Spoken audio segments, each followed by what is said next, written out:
Alright, so this tutorial is from my friend Christiane. I'm just going to go through it step by step, and it's definitely going to be a learning process for me too, because I only vaguely know what I'm doing. So, base coat, using crappy white, because we don't care about the base coat. It's just there to make sure the wood doesn't absorb the nice paint.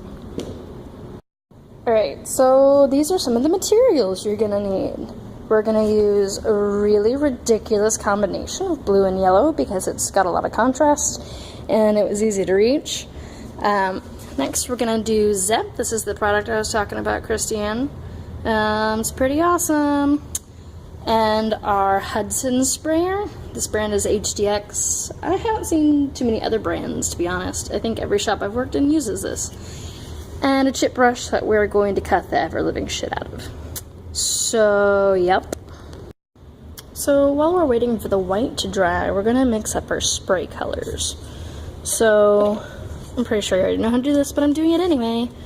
Because I don't think you've ever used a Hudson, by my recollection. So, my surface area is not very big, so I'm not going to use very much paint at all. Because the point of this is to water it down considerably. And I'll show you the consistency when we get there. You're probably going to want to use something bigger than a tiny spoon. I'm just saying. So, not very much at all. Next, we're going to put a little bit of Zep in our product, if I can get it open. Alright, so that's about as much Zep as we put in it. Not very much. Granted, you'll do more. But I kind of retroactively decided to use one of these little hand pump sprayers because my area is so small and they're faster to clean out than a Hudson, so it won't affect you any. Alright, and then we're going to add water to this final product to water it down more, because you have to have a very specific consistency for Hudson, otherwise it'll clog up the nozzle, and we'll get to that in a second. Alright, so we added a little bit of water, and what you're basically looking for is a consistency. So, the way I was taught it is that if you dip your hand in the paint, you should get a drop of water off of it immediately. If you don't, it's too thick. Yeah. So, let's move on to the next portion.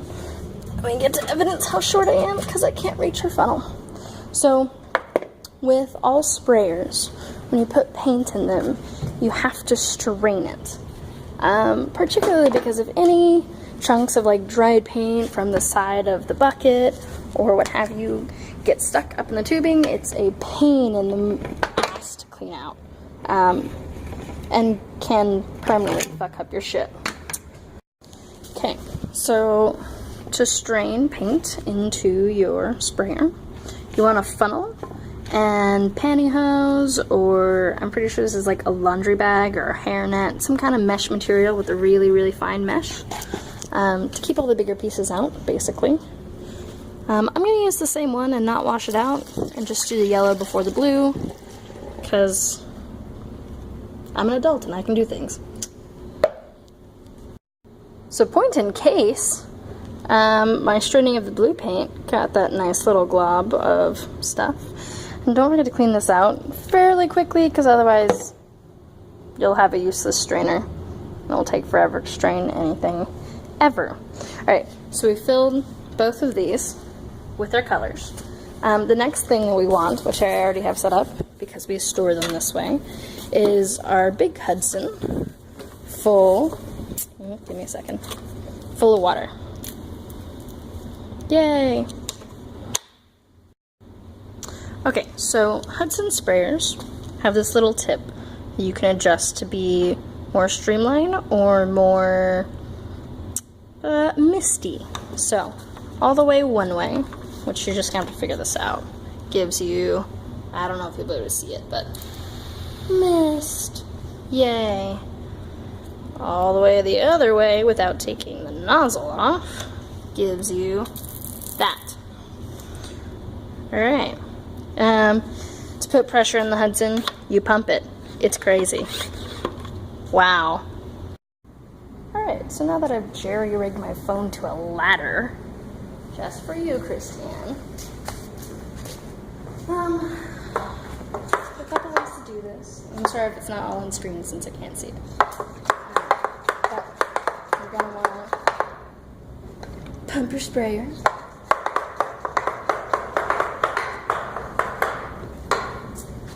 And we're basically going to use blue and the yellow simultaneously.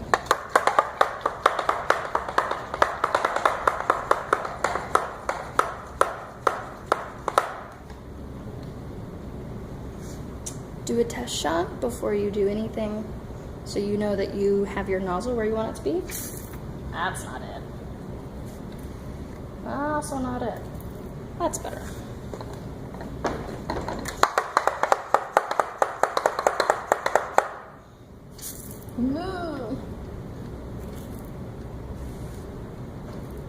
Alright, so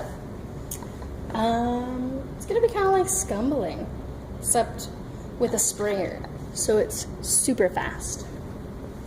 And I'm gonna overshoot too, because it'll be pretty.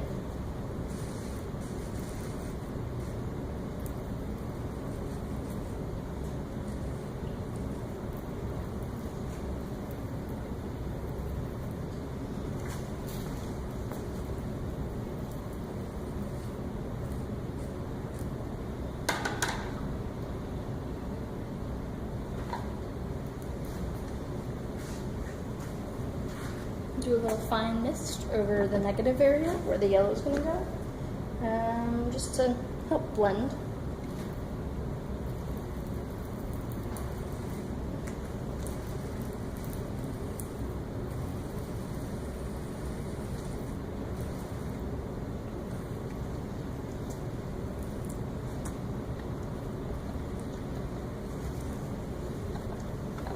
You probably have to go back and forth a couple of times between both of these. And my paint is, of course, repelling. My base coat is, of course, repelling the paint. Because life.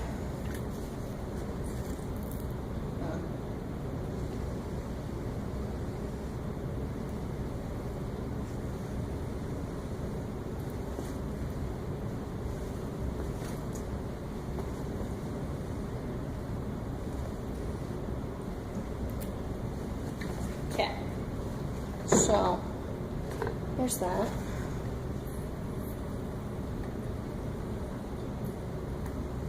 Yay, blending. So one thing you can do, because you're gonna have larger areas, to make it look more organic and natural in the way that it's mixing rather than random circles. So you're gonna use your Hudson sprayer to kind of push the paint in a direction. And that'll help create your veins later on.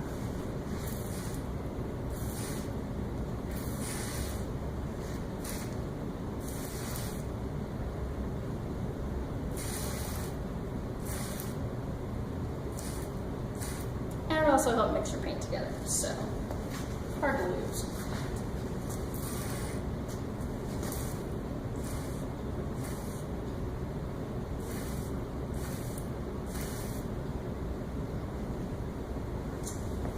The other thing that's going to start happening here, as you put a whole bunch of water in it, is that it's going to get a little goopy. And the thing is, you can go back later after it's dry and do another coat and push it a little further and get what you want out of it. But yeah, if you weren't doing a floor, what we did in my class was prop up a section of the board so that it ran in one direction, so you had very definitive veins. You don't have that luxury, so...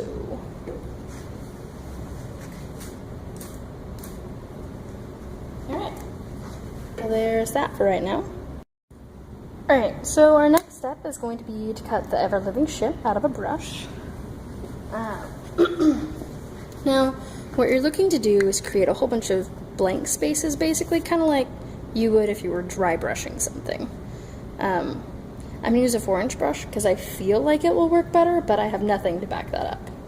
So, and it's a brand new brush, but it's a chip brush, so I can go buy another one for the shop for cheap. Oh, shitty scissors, Jesus Christ.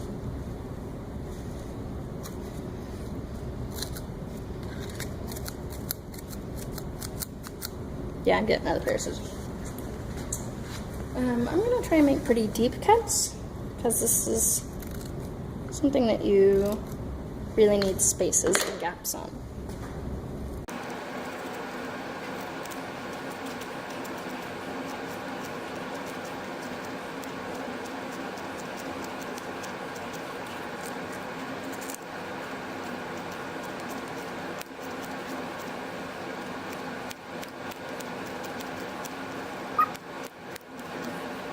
Now, of course, it's better to beat up an older brush. We just don't have any really suitable brushes at the moment, even for cutting up. Scraggly. Alright, so there's our beat up brush. Hopefully that will work. This is the part of the technique that I'm not really sure about. And of course you're using this because you're trying to do a bigger application. If you weren't using a bigger application, you basically get a giant feather and ruffle it, dip it in paint, and just twisty twisty. Which we'll be doing twisty twisty with this too, but probably just slightly different results. So you're seeing a lot of the underneath with this particular spray pattern. That's probably because I made it a little bit too thin. Which in part is because I don't normally add Zep to it. But that's still the idea of the consistency you want. You still want it to drip off your fingertips immediately. But it doesn't necessarily have to be sheer. Okay, so now we need to wash out the sprayer, which is relatively easy, but not easy to film, so that'll be a thing. Alright, so first step. You're going to want to wash up the cup, basin, whatever the fuck you want to call it. And you want to wash this out really good, because oftentimes there'll be a little, like, deposit of paint in a corner. So what you're going to want to do, fill it a very small amount and then agitate it.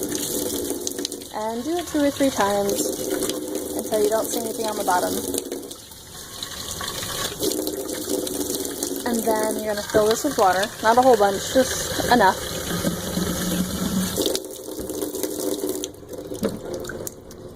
Put the spray nozzle back in. You see all that paint left in the straw? It's called a straw. Alright.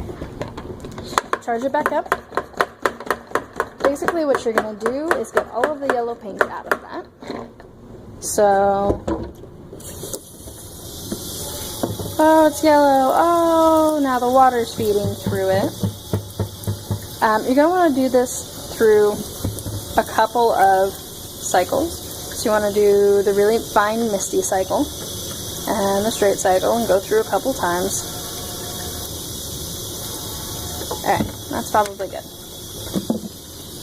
Then you need to empty out the cup again, because some of that yellow will have inevitably gotten back into the water. Oh, clean!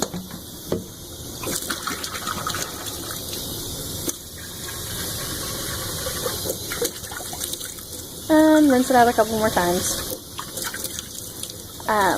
With the big Hudsons, not these tiny little sprayers, the hand sprayers, with the big Hudsons, the best way to store them is with water in them. The tiny ones, not so much. Doesn't matter. But the bigger ones helps keep it clean. Yeah. And if you ever need to use water, already done. So, yeah. Alright, so things finally dry. Obviously this is still really way too watery because you can see a lot of the white underneath it, which you shouldn't have to, or be able to. So don't be a dumbass and use really thin paint like me. Easy, right? So what we've got now is our watered down paint for our vein color. I'm doing white because it was easy to find and will show up pretty well on that. And essentially the idea is we're going to use our cut shape brush and follow some of the natural lines that are already in it from the color divisions. The weird little twisty brush motion to try and get an organic feel out of it. I'm going to do a little bit of test on the extra painted patch because I haven't used a brush before. I've only used a feather. So we're going to see how well this works.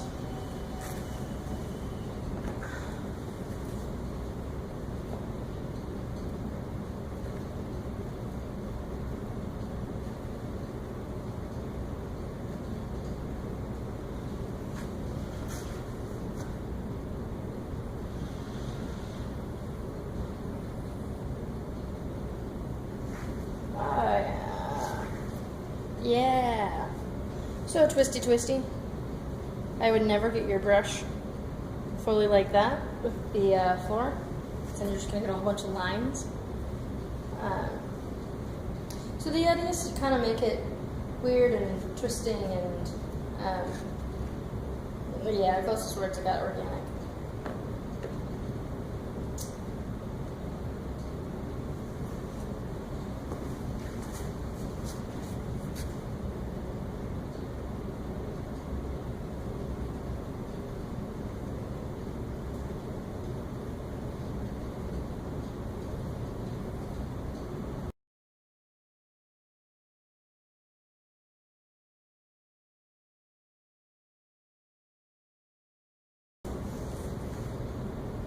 Alright, well, so there's that portion.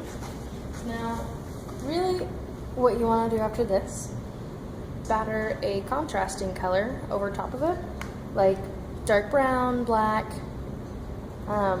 something within the pantheon of what you've already created, and zap the whole thing on top and seal it in.